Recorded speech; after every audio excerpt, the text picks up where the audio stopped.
পেরেক মারতেছে তো মনে হচ্ছে যে কাঠের সাথে আরেকটা কাঠ জোড়া লাগাচ্ছে। আল্লাহু আকবার। একটুখানি চিন্তা করবেন এখানে আমি কি বলতে চাচ্ছি। তো ওই খাব্বাব রাদিয়াল্লাহু তাআলা আনহু কে যখন কাঠের মধ্যে যখন পেরেক মারা হয় তখন কাফেরটা বলতেছে তুমি শুধু একটা জিনিস বলবা তোমাকে ছেড়ে দেওয়া হবে। তো খাব্বাব রাদিয়াল্লাহু তাআলা আনহু বলল ঠিক আছে কি বলবো তাই বলো। তখন বলতেছে তুমি শুধু রাসূলকে একবার গালি দিবা। কি বলতেছে? রাসূলকে একবার শুধু গালি দিবা। তো তখন খাব্বাব রাদিয়াল্লাহু তাআলা আনহু বলতেছে যে রাসূলকে ভালোবাসার জন্য তোমরা আমাকে এইভাবে কাঠের ভিতরে কাঠের সাথে আমাকে পেরেক মারছো, ওই রাসূলকে আমি গালি দিব তুমি ভাবলে কি করে? তোমরা ভাবলে কি করে এই কথা? তখন খাব্বাব রাদিয়াল্লাহু তাআলা আনহু বলেছেন তোমাদের যা মন তাই করো, আমি আমার আল্লাহর উপরেই আছি। আমার রাসূল, আমার নেতা এবং আল্লাহর যে বিধান এগুলো আমি মেনেই নেব। তা খাব্বাব রাদিয়াল্লাহু তাআলা আনহুকে যে এই সময় কাফেরদের দ্বারা শহীদ করে যখন করে দেওয়া হয় তখন ওই যাদের বাড়িতে বন্দী অবস্থায় ছিল ওই বাড়ি একটা মেয়ে ছিল।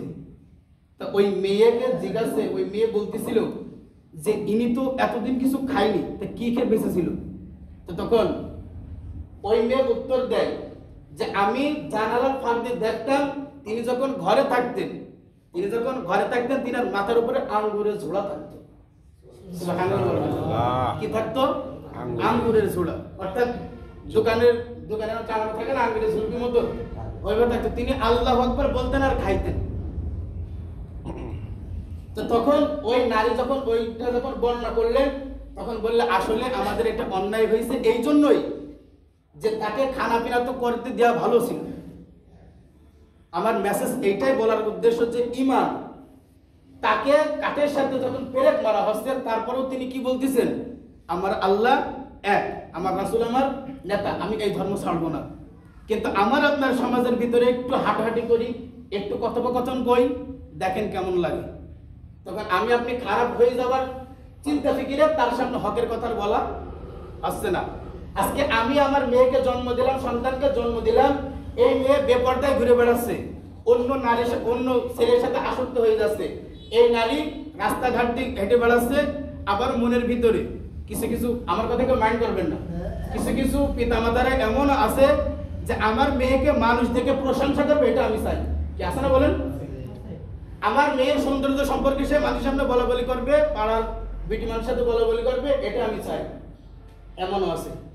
ভাই দোস্ত মুহতারাম বুজুর্গ, এই সময় যদি এই নারীর সম্পর্কে কেউ যদি আলোচনা করে তাহলে ওই আলোচনার দ্বারা যদি কোনো গুনাহ হয় এই গুনার ভাগীদার নেবে কে? বাপ মা, পিতা মাতা না? সহজ কথা না একেবারে। যদি এই নারীর সম্পর্কে যদি অন্য কোনো বাড়ি আলোচনা করে, অন্য কোনো সন্তানের সামনে যদি আলোচনা করে, এমনি আদম আলাইহিস সালাম যখন বানাইছে হাওয়া আলাইহিস সালামকে, যখন আল্লাহ তাআলা বানাইছে অটোমেটিক্যালি আদম আলাইহিস সালাম আর হাওয়া আলাইহিস সালামের উপর হাত দিয়েছিলেন। নারীর সাথে একটা পুরুষের কানেকশন আল্লাহ তাআলার কুদরতি কায়দায় আছে। তো যখন কোন একটা সন্তানের সামনে, ছেলে সন্তানের সামনে কোন নারীর আকৃতি যখন বর্ণনা করা হবে তার ভিতরে ফিলিংস জন্মাবে না? এই নারীর সম্পর্কে যখন অন্য বাড়ির সম্পর্কে যখন কথোপকথন বলা হবে, যখন এর ভাষ্য অনুযায়ী যখন বলা হবে, তখন ওই সন্তানের মনে একটা কুমন্ত্রণা জাগবে কিনা? এই গুনার ভাগীদার আমার আপনার দেওয়া লাগবে।